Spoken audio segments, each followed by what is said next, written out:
मराठी चित्रपट सृष्टीकर्ता हक्काचं थिएटर अर्थात भारत माता सिनेमा पुन्हा सुरू आहे। आशिष शेलार यांच्या हस्ते उद्घाटन झालंय। भारत माता चित्रपटगृह तब्बल 6 वर्ष बंद होतं।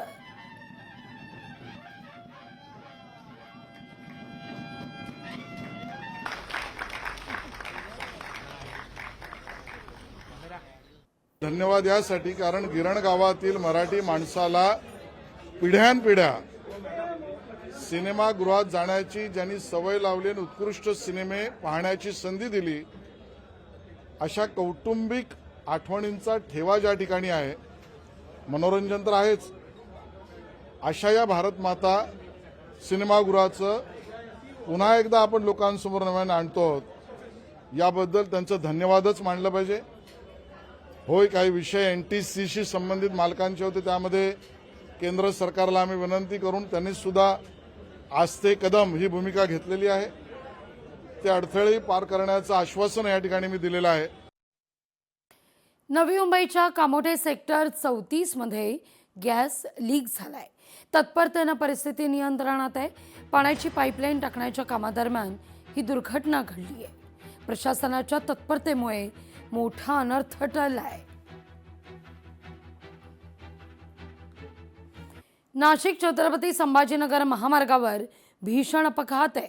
2 एसटी बसची समोरासमोर धडक बसली आहे। येवल्याच्या मुखेड फाट्याजवळ ही दुर्घटना घडली। या 10 ते 12 प्रवासी जखमी आहेत। जखमींवर शासकीय रुग्णालयात उपचार सुरू आहेत। बीडमध्ये 2.5 वर्षांच्या चिमुकलीवर अत्याचार झालाय। 13 वर्षीय मुलाकडून हा अत्याचार करण्यात येतोय। पीडितेच्या आईनं बर्दापूर पोलीस ठाण्यात तक्रारही नोंदवली आहे।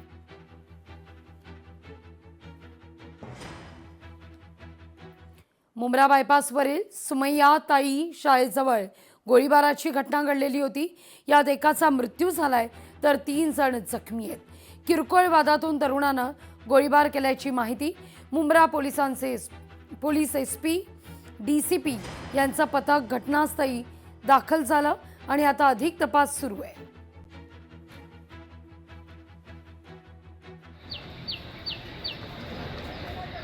लाल किल्ला म्हणून हॉटेल आहे, त्या एरियामध्ये एक महिलेवरनं वाद झाला होता।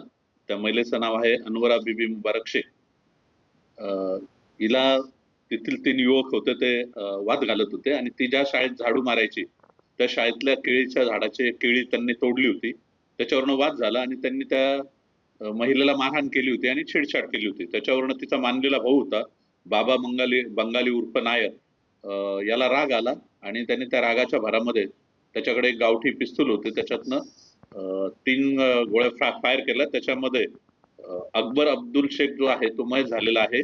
त्या आरोपीला सापळा रचून पकडलेला आहे। तो शेडायगरच्या आधी स्विफ्टने पळून जात होता, तर त्या ठिकाणी त्याला पकडलेला आहे आणि त्याच्याकडनं त्या गुन्ह्यात वापरलेली जी पिस्तूल आहे ते आणि तिच्यातले 2 जिवंत काडतूस हे ताब्यात घेण्यात आले आहेत।